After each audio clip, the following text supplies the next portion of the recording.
ప్రభువైన యేసుక్రీస్తు పరిశుద్ధ నామంలో మీ అందరికీ కూడా శుభాభివందన తెలియజేస్తున్నాను. ఈనాటి ధ్యానాంశము ఈ యుగ సమాప్తమే ఎప్పుడు? ఇది ఈనాటి ప్రశ్న కాదు. మొదటి శతాబ్దంలో యేసుక్రీస్తు ప్రభువుని తన శిష్యులు అడుగుతున్న ప్రశ్న.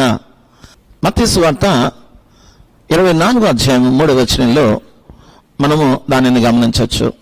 ఆయన ఒలీవల కొండ మీద కూర్చుని ఉన్నప్పుడు శిష్యులు ఆయన యొద్దకు ఏకాంతంగా వచ్చి, ఇవి ఎప్పుడు జరుగును? నీ రాకడకును ఈ యుగ సమాప్తికి నీ సూచనలేవి మాతో చెప్పమనగా. నీ రాకడకు ఈ యుగ సమాప్తికి సూచనలు అడుగుతా ఉన్నారు, చెప్పమని అడుగుతా ఉన్నారు. అంటే యుగ సమాప్తికి యేసుక్రీస్తు రాకడకి సంబంధం ఉన్నదని మనం చేస్తా ఉన్నాను. ఎందుకనంటే ఈ యుగ సమాప్తి జరగాలనంటే యేసుక్రీస్తు ప్రభు రావాలి. ఆ విషయాన్ని మనం చాలా జాగ్రత్తగా గమనిస్తూ ఆయన చెప్పిన విషయాలు మనము చదువుదాం. బైబిల్లో మత్తయి సువార్త 24వ అధ్యాయంలో మరి 4వ వచనం నుంచి మనం గమనిస్తే, నేనే క్రీస్తునని చెప్పి పలువురిని మోసపరచెదరు. నేనే క్రీస్తునని చెప్పి పలువురిని మోసపరచెదరు అని దేవాది దేవుడు చెప్తా ఉన్నాడు. క్రీస్తు అంటే అర్థము అభిషక్తుడు అని అర్థం. అంతేకాదు ఆయన మెస్సియా అని కూడా, క్రీస్తు అంటే మెస్సియా అని కూడా అర్థమే వస్తూ ఉంది. మెస్సియా అంటే రక్షకుడు, క్రీస్తు అంటే అభిషక్తుడు. ఈనాటి మనము ఏం చేస్తున్నామంటే అభిషక్తునికి అభిషేకం చేస్తున్నామా అన్నట్టుగా ఉంది.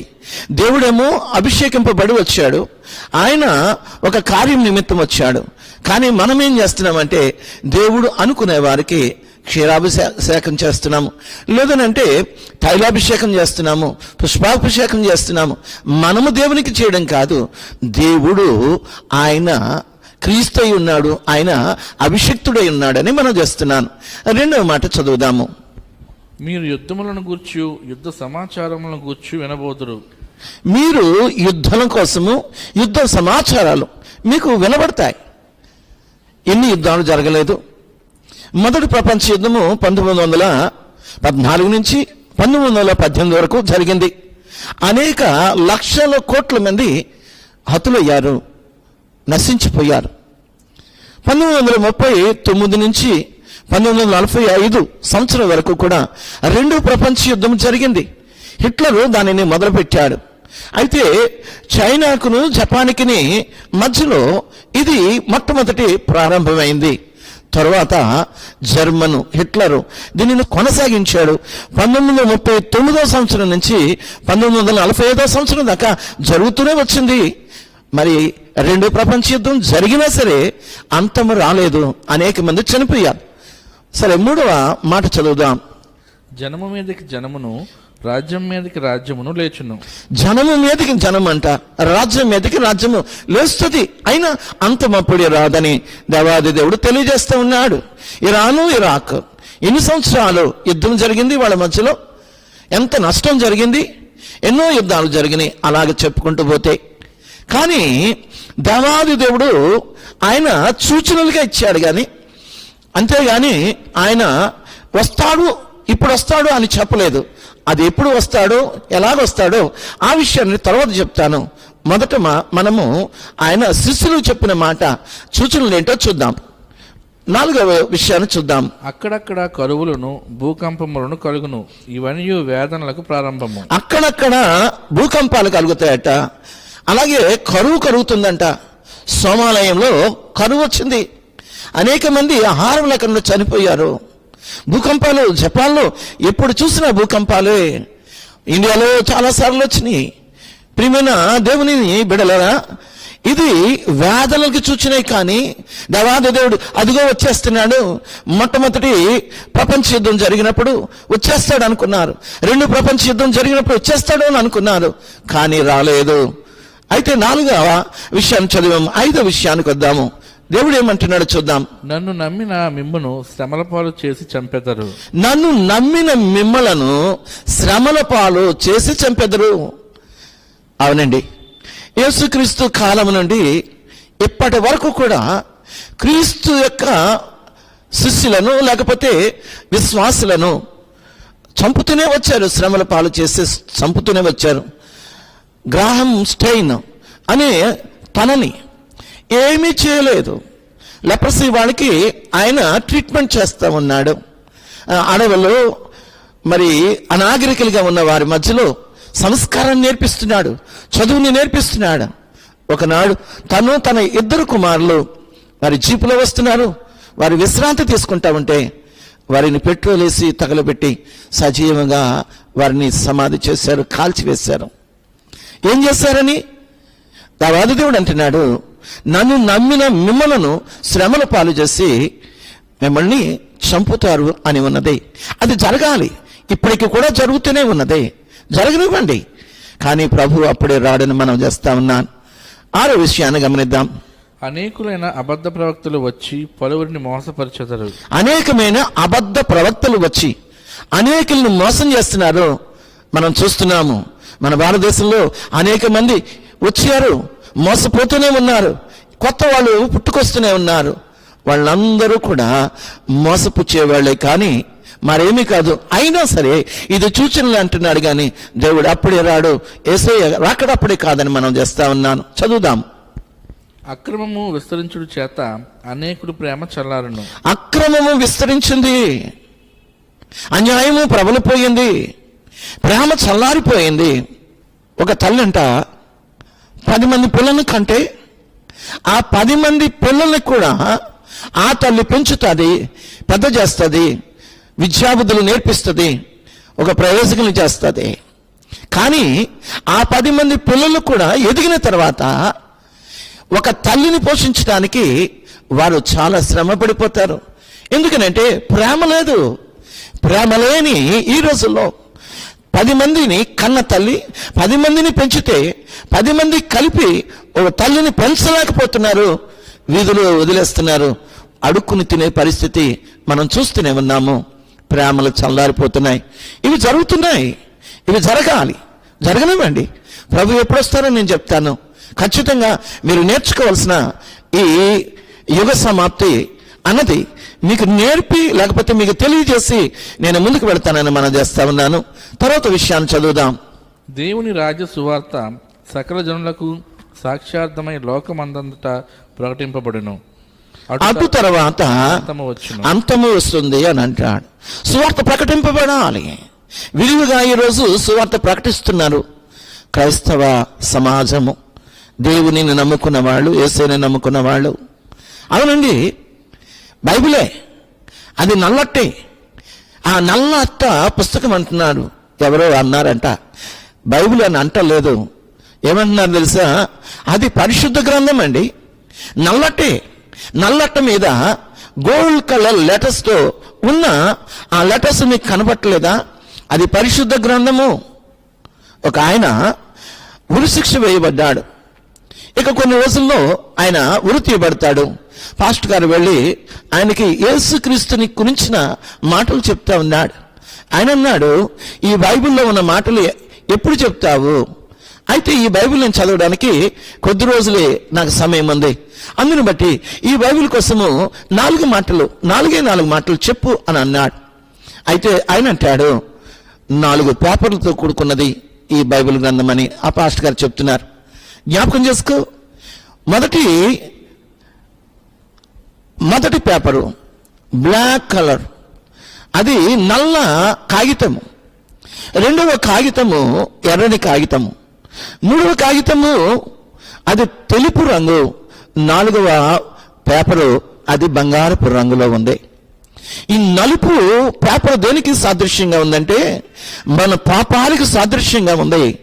ఈ పాపాల మీద ఎరుపని యేసుక్రీస్తు రక్తం పడితేనే గాని 3వ పేపర్ అయిన తెల్లని జీవితము నీకు రాదు.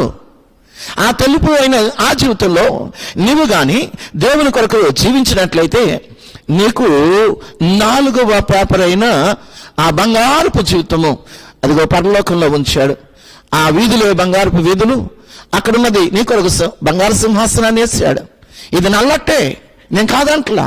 ఈ నల్లట్ట దేనికి సూచనంటే మన జీవితానికి, మానవ జీవితానికి, పాప జీవితానికి సూచనైతే దాని మీద బంగారు అక్షరాలతో పరిశుద్ధ గ్రంథము అని ఉన్నది.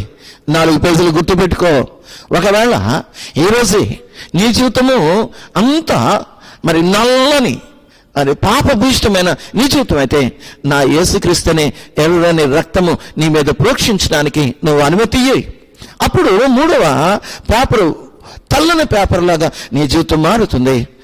నీ జీవితము బంగారుమయమైన జీవితంగా ఆయన పరలోక రాజ్యానికి చేర్చుకుంటాడు. నువ్వు అనుకుంటున్నావు ఇప్పుడే వచ్చేస్తుంది యేసుక్రీస్తు యొక్క రాకడ అని అనుకుంటున్నావు. కానీ ఈ కాలాన్ని శాస్త్రజ్ఞులు 3గా విభజించారు.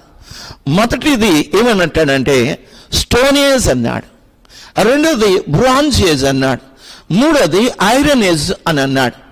అయితే హైందవత్వము దీనిని 4గా చేసింది. మొదటిది కృతయుగము, రెండవది త్రేతాయుగము, మూడవది ద్వాపరయుగము, 4వది కలియుగము. మనం ఇప్పుడు కలియుగంలో ఉన్నాము. ప్రేమలు చల్లారిపోయినాయి. ఇదిగో యుగాంతము కానీ జరిగితే అక్కడ గొప్ప భయంకరమైన సంభవాలు ఏర్పడతాయి. అందుకనే ఆ 2000 చాలా మంది అనుకున్నారు యుగ సమాప్తం జరిగిపోతుంది, యుగాంతం జరిగిపోతా ఉంది అని చాలా మంది గాసిపులు చేశారు, ఊహాగానాలు చేశారు. కానీ అది రాలేదు. లారీ అనే ఒక భక్తుడు ఇదిగో యేసుక్రీస్తు ప్రభు వచ్చేస్తున్నాడు, మీరు సిద్ధపడండి అని కొండ మీదకి తీసుకెళ్ళాడట తన సంఘాన్ని. కానీ నువ్వు అనుకున్నట్టుగా ఆయన రాలేదు. రాడు కూడా. ప్రకటన గ్రంథంలో ఆయన ఎప్పుడు వస్తాడో స్పష్టంగా రాయించిన ఆ మాటని నువ్వు పక్కన పెట్టి పరిస్థితులు బట్టి ఇదిగో దేవుడు వచ్చేస్తున్నాడు, యుగ సమాప్తం జరిగిపోతా ఉంది, యుగాంతం జరిగిపోతా ఉందని నువ్వు గగ్గోలు పెడతా ఉన్నావు. కానీ నీకు విషయాలు బైబిల్లో దేవాది దేవుడు ప్రకటన గ్రంథంలో రాయించిన ఆ మర్మాలు నీకు తెలియాలని ఈరోజు దేవాది దేవుడు ఈ మాటలు నీతో మాట్లాడుతున్నాడని మనం చేస్తా ఉన్నాను. ఆయన అప్పుడే రాడు. 2012 సంవత్సరంలో జలప్రళయం వచ్చేస్తుంది, ధ్రువ ప్రాంతాల్లో ఉన్న మంచంతా కరిగిపోతుంది అని చాలా గాసిపులు వినిపించినాయి. చాలా మంది ఊహాగానాలు చేసేసారు. 2012 అయిపోయింది. ఈ 2020 సంవత్సరాలకు వస్తే ఇప్పుడు కరోనా వైరస్ ఇది ఎలాగున్నదనంటే యుగ సమాప్తం అప్పుడే వచ్చేసిందా, దేవాది దేవుని యొక్క ఉగ్రత వచ్చేసిందా అన్నట్టుగా ఉన్నది. నేనంటాను 2020లో ఇప్పుడు మనం అనుభవిస్తున్న ఈ కరోనా వైరస్ వలన అనేక లక్షల మంది దీని బారిన పడ్డారు, వేల మంది చనిపోతున్నారు. ఇంకా అంచనా పెరిగిపోతా ఉన్నది. ఇండియాలో అయితే అంచనా పెరిగిపోతా ఉన్నది. అయితే నేనేమంటానంటే 2020లో కరోనా వైరస్ వచ్చింది, అంతం అయిపోతా ఉంది అని నువ్వు అంటున్నావు. మరి 1920 సంవత్సరంలో ఫ్లూ వచ్చింది. ఈ ఫ్లూ స్పానిష్ ఫ్లూ అన్నాడు. ఈ ఫ్లూ వచ్చింది, అనేక వేల మంది లక్షల మంది చనిపోయారు. కానీ 1820 సంవత్సరాన్ని కానీ మనం చూసుకున్నట్లయితే కలరా వచ్చింది, కోట్ల మీద చనిపోయారు. అది చరిత్ర చెప్తుంది 1,35,00,000 మంది చనిపోయారని. ఇక 1720 సంవత్సరానికి వెళితే ఫ్లూ అనే వ్యాధి వచ్చింది. ఆ వ్యాధికట ఇంచుమించు 17 కోట్ల నుంచి 25 కోట్ల మంది చనిపోయినట్టుగా మనం గమనిస్తాము. ఇది జరగాలి. దేవాది దేవుడు చెప్తున్నాడు ఇది వేదనలకు ప్రారంభం అంటున్నాడు.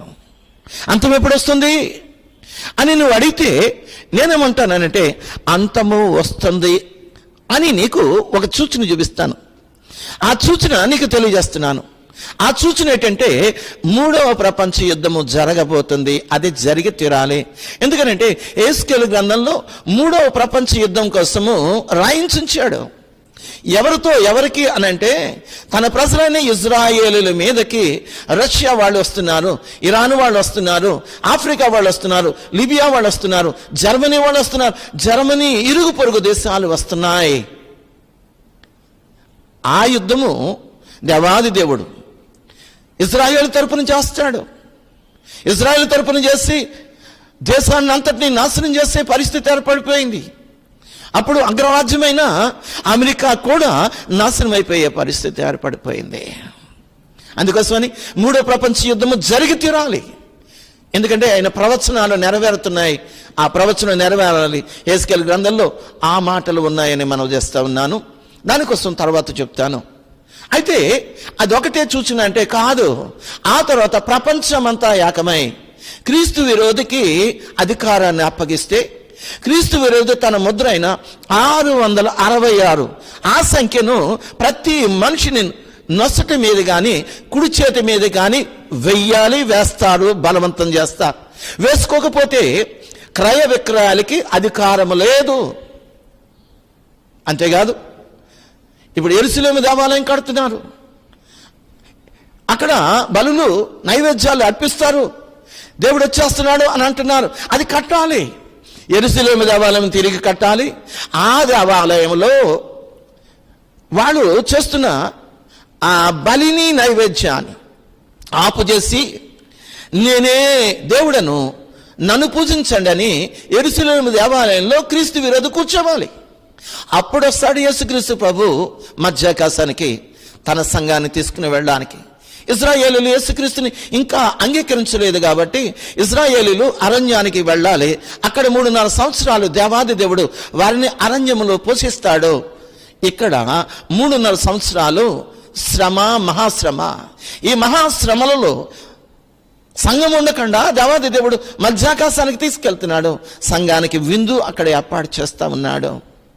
3.5 సంవత్సరాలు అయిపోయిన తర్వాత యేసుక్రీస్తు ప్రభు ఆయన ఒలీవల కొండ మీదకి అడుగు పెడుతున్నాడు. అక్కడ హర్మిగిద్దోని యుద్ధం అంటారు. హర్మిగిద్దోని యుద్ధం జరుగుతుంది. అనేక కోట్ల మంది అక్కడ వధింపబడతారు. అలాంటి ఆ రాకడ అయిన తర్వాత ఇప్పుడు దేవాది దేవుడు 1000 ఏండ్ల పరిపాలన చేస్తాడు. దానినేమో ఏమంటున్నామంటే సత్యయుగము అని అంటున్నాము. సత్యయుగము దేవాది దేవుడు చేయడానికి ఈ భూమి మీద అడుగు పెడుతున్నాడు. సూచనలు చెప్పాను, చాలా జాగ్రత్త. ఇదిగో కరోనా వైరస్ వచ్చింది అంటే అంతమైపోతుందేమో నువ్వు అనుకోవచ్చు. 2012లో అలాగే చెప్పారు, ఈ భూమి జలప్రలయం ద్వారా నశించిపోతుందని. నశించిపోదు. జలప్రలయము రాదు కూడా. ఎందుకనంటే యేసుక్రీస్తు, నా దేవాది దేవుడైన యేసుక్రీస్తు ప్రభువే చెప్పాడు, ఆకాశంలో నువ్వు ధనుస్సును చూస్తున్నావే, ఆ ధనుస్సు దేవాది దేవునికి మనిషికి ఒక నిబంధన. ఆ నిబంధనలో దేవాది దేవుడు అన్నాడు, ఈ భూమిని నేను నీటితో నాశనం చేయనని అన్నాడు. మరి ఎలా నాశనం అయిపోతుంది? యుగాంతంలో నాశనం కలగాలి కదా. కలిగితే ఎలా కలుగుతుంది అని అంటే ఆయన 2వ పేతురు పత్రికలో 3వ అధ్యాయంలో అంటాడు, ఏమనంటే ఈ భూమి అగ్ని కొరకు నిల్వ చేయబడది. ఈ భూమి అగ్ని కొరకు నిల్వ చేయబడ్డది. కరోనా వైరస్ కాదండి. కరోనా వైరస్ వచ్చింది, అంతం ఏర్పడిపోతుందని చాలా మంది అంటా ఉన్నారు. మరి కొంతమంది ఏమంటున్నారంటే బోరలు మోగుతున్నాయి, శ్రమలు వచ్చేస్తున్నాయి అని అంటున్నారు. కాదు, కానే కాదు. నేను వరుసగా చెప్తాను, ప్రతి ఆదివారం కూడా ఇది మీకు అందించబడుతుంది. ఇది మీరు ఆలకించి సబ్స్క్రైబ్ చేయండి. ఎందుకనంటే ఆఖరి వరకు కూడా ఏమి జరగబోతుందో, ప్రకటన గ్రంథంలో ఉన్న రహస్యాలేంటో మీకు తెలియచేయడానికి దేవుడు నాకు ఇటు అవకాశం ఇచ్చాడని మనవి చేస్తా ఉన్నాను. అయితే రాకడలు 2 మీరు చాలా కన్ఫ్యూజ్ అవుతున్నారు ఈ విషయంలో. యేసుక్రీస్తు ప్రభు తన సంఘం కొరకు మధ్యాకాశానికి వచ్చే రాకడ, అది రహస్య రాకడ అని అంటాడు. ఎలాగొస్తాడు అని అంటే మొదటి తెస్సలోనికీ పత్రిక 4వ అధ్యాయంలో 16వ వచనంలో ఆయన ఆర్భాటముతోనూ ప్రధాన దూత శబ్దముతోనూ దేవుని బోరతోనూ ఆయన మధ్యాకాశానికి వస్తున్నాడని సెలవిస్తూ ఉన్నాడు. అయితే ఆ ఆకాశానికి వచ్చే ఆ రాకడ ఎలాగుంటుందని అంటే కడబూరం రోగగానే వస్తాడు అని అంటాడు. 1వ కొరింథీయులు రాసిన పత్రికలో 15వ అధ్యాయంలో 50వ వచనంలో ఆ మాట ఉన్నది, కడబూరం రోగాలి, కడబూరం రోగాలి. అంతవరకు కూడా సంఘము ఈ భూమి మీదే ఉంటది. సంఘము ఎత్తబడే ఆ సమయం ఎప్పుడునంటే కడబూరం రోగాలి. ఆ తర్వాత మరొక మాట చెప్తున్నా, ఆయన దొంగ వలె ఎవరికి కనిపించడు. ఎందుకంటే మధ్యాకాశానికి వస్తాడు, సంఘం ఎత్తబడుతుంది, మిగిలిన వారికి అర్థం కాని పరిస్థితి. 1 తెస్సలోనికి రాసిన పత్రిక 5వ అధ్యాయం 2వ వచనంలో అంటాడు, ఆయన దొంగలాగా వస్తాడు అని అంటాడు. మత్తయి సువార్త 24వ అధ్యాయము 44వ వచనంలో ఆయన నువ్వు అనుకొనని గడియ అని అంటాడు. నువ్వు అనుకొనని గడియలో వస్తాడు. క్రైస్తవులకు కాదు అది యేసుక్రీస్తుని నమ్మని వారికి. అంతేకాదు మత్తయి సువార్త 24వ అధ్యాయము 27వ వచనంలో ఆయన అంటాడు, తూర్పున పుట్టి పడమరన మెరుపు ఎలాగైతే మెరుస్తుందో అలాగే ఆయన రాకడ ఉంటుంది అని అంటే మెరుపు వలె వస్తాడు అని ఉన్నది. ఇక ఆయన 1 కొరింథీ రాసిన పత్రిక 15వ అధ్యాయము 52వ వచనంలో ఆయన రెప్పపాటు అంటే రెప్ప మూసి తెరిచేటప్పటికి ఆయన వచ్చి వెళ్ళిపోతాడు. అది రహస్య రాకడ, అది సంఘం కొరకు వచ్చే రాకడ. ఆ రాకడ ఎప్పుడు జరుగుతుందో నేను ఖచ్చితంగా చెప్తున్నాను. చూడండి, శ్రమలు జరిగిపోవాలి. శ్రమలు 3.5 సంవత్సరాలు, అది 42 నెలలు, అది 1260 దినాలు శ్రమలు. అది ఆ శ్రమలలో బోరలు ఊదబడాలి. 7 బోరల్లో కడబోరే ఆఖరి బోర లేకపోతే కడబోర ఊదినప్పుడు సంఘం ఎత్తబడుతుంది. మరి రెండవ రాకడ ఏంటి అని అంటే అది బహిరంగ రాకడ, అది ఇజ్రాయెల్ కొరకు వస్తున్న రాకడ. ఆయన ఒలీవల కొండ మీద అడుగు పెట్టే రాకడ. భూజ నలు దిక్కుల నుంచి అంటే ప్రపంచం నలుదిక్కుల నుంచి ఇజ్రాయెల్ మీదకి యుద్ధానికి వచ్చిన ప్రతి ఒక్కరిని యేసయ్య ఒలీవల కొండ మీద అక్కడ అడుగు పెట్టగానే కొండ 2 4 అక్కడ లోయ ఏర్పడుతుంది. అది యెహోషాపాతు లోయ. ఆ యెహోషాపాతు లోయలోకి అందరినీ పిలుస్తున్నాడు, అన్ని జనులు అందరినీ పిలుస్తా ఉన్నాడు, ఇజ్రాయెల్ మీద యుద్ధంకి వచ్చిన వాళ్ళందరినీ పిలుస్తా ఉన్నాడు. అక్కడ వధింపబడిన ఆ సంఖ్య చెప్పలేదు, కానీ వధింపబడిన తర్వాత అంటాడు, వారి యొక్క రక్తము 100 కోసుల దూరము, ఎంత ఎత్తులోను అనంటే గుర్రపు కళ్ళెము ఎత్తంతా ఎత్తులో ఈ రక్తము ప్రవహిస్తుందంటే ఎన్ని కోట్ల మంది అక్కడ వధింపబడతారో నాకైతే తెలియదు. దేవాది దేవుడు వధించిన తర్వాతే ఆయన ఈ సాతాను మనిషిని మోసపరిచిన ఆ సాతానుని ఆయన ఇనుప సంకెళ్లతో ఆయన బంధించి ఆయన పాతాళ లోకంలో పడిస్తాడంట. అంతేకాదు ఈ క్రీస్తు విరోధి అనేవాడు ఉన్నాడే, వాడిని అలాగే క్రీస్తు విరోధితో అబద్ధ ప్రవక్త ఒకడు ఉన్నాడు, ఆయన ఇద్దరిని కూడా ప్రాణముతోనే అగ్నిగుండంలో వేస్తాడు. అప్పుడు ఆయన సత్యయుగ పాలన చేస్తాడు. అది 1000 ఏండ్ల పరిపాలన అని బైబిల్ గ్రంథం సెలవిస్తూ ఉన్నది. అవునండి ప్రియమైన దేవుని యొక్క బిడ్డలారా, మీరు ఇదిగో వచ్చింది అని అంటే నమ్మొద్దు, అదిగో వచ్చింది అంటే నమ్మొద్దు. 3వ ప్రపంచ యుద్ధం జరగాలి, క్రీస్తు విరోధి బయటపడాలి, 666 ముద్ర వేయించుకోమని చెప్పాలి. అంతేకాదు శ్రమ వస్తుంది. ఆ తర్వాత క్రీస్తు ఎప్పుడైతే నేనే దేవుణ్ణి అని చెప్పి బలిని నైవేద్యాన్ని ఆపుచేసి యేసుక్రీస్తు యొక్క ఆరాధన స్థలము లేకపోతే దేవుడు ఆరాధనకి యోగ్యుడైన యెరూషలేము దేవాలయంలో అక్కడ నేనే దేవుడిని అని కూర్చుంటాడు. అప్పుడు సంఘం ఎత్తబడుతుంది. 3.5 సంవత్సరాల తర్వాత ఈ దేవాది దేవుడు శ్రమలు మహాశ్రమలు అయిన తర్వాత ఆయన ఈ భూమి మీద అడుగు పెట్టబోతున్నాడు. అందుని బట్టి ఇదిగో కరోనా వైరస్ వచ్చింది, అనేక లక్షల మంది చనిపోతున్నారు, యుగాంతం వచ్చేసింది అని మాత్రం మీరు అనుకోవడానికి వీలు లేదు.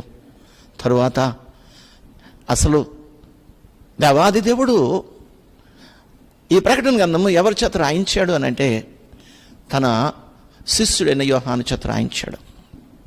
ఆయన ఎక్కడ ఉన్నాడు అని అంటే పద్మాసు ద్వీపంలో ఉన్నాడు. పద్మాసు ద్వీపంలో ఉన్న ఆయనతో దేవుడు ఎందుకు మాట్లాడుతున్నాడు, మనకి ఎందుకు తెలియజేస్తున్నాడంటే మనము జాగ్రత్త పడతామని, మనము సిద్ధపడతామని. అసలు పద్మాసు ద్వీపానికి ఎందుకు వెళ్ళాడు ఆ విషయాన్ని వచ్చే వారము నేను దానికోసం చెప్తాను. దేవుడి మాటలు దీవించునుగాక. ఆమేన్.